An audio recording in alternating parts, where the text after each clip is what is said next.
ஒரு பொதுநிலையினர் உட்பட 12 பேருக்கு அருளாளர் பட்டம். 1936 முதல் 1937 வரை இடம்பெற்ற ஸ்பானிய உள்நாட்டுப் போரின்போது கத்தோலிக்கர்களுக்கு எதிராக நடந்த அடக்குமுறையில் கொல்லப்பட்ட 11 ஸ்பானிய அருள்பணித்துவ மாணவர்கள், ஒரு அருள்பணியாளர் மற்றும் ஒரு பொதுநிலையினர் ஆகியோர் மறைச்சாட்சிகளாக அறிவிக்கப்பட்டனர். ஒரு பொதுநிலையினர் உட்பட 12 பேருக்கு அருளாளர் பட்டம் வழங்க ஒப்புதல் அளித்துள்ளதுடன் மேலும் 3 நபர்களின் வீரத்துவ பண்புகளை ஏற்றுக்கொண்டார்.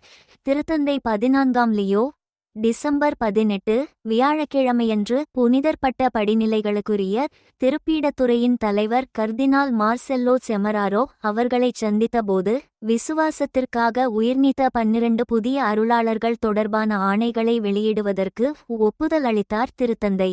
மேலும் இத்தாலியைச் சேர்ந்த தூய ஆவியார் சபையின் துறவிகளான சகோதரர் பெரார்டோ அடோனா மற்றும் சகோதரி டொமினிகா கேத்ரினா ஆகியோரையும் இந்திய அருள்பணியாளர் ஜோசப் அஞ்சிக்காரன் ஆகியோரையும் வணக்கத்திற்குரியவர் என அறிவித்துள்ளார் திருத்தந்தை.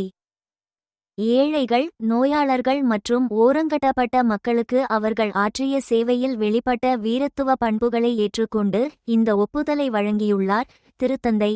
1936 முதல் 1937 வரை இடம்பெற்ற ஸ்பானிய உள்நாட்டுப் போரின்போது கத்தோலிக்கர்களுக்கு எதிராக நடந்த அடக்குமுறையில் கொல்லப்பட்ட 11 ஸ்பானிய அருள்பணித்துவ மாணவர்கள், ஓர் அருள்பணியாளர் மற்றும் ஒரு பொதுநிலையினர் ஆகியோர் மறைச்சாட்சிகளாக அறிவிக்கப்பட்டனர்.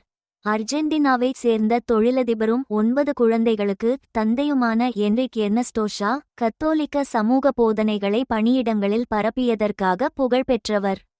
இவரது பரிந்துரையால் நிகழ்ந்த ஒரு புதுமை அதிகாரப்பூர்வமாக அங்கீகரிக்கப்பட்டுள்ளதை அடுத்து அவருக்கு விரைவில் அருளாளர் பட்டம் வழங்கப்படவுள்ளது.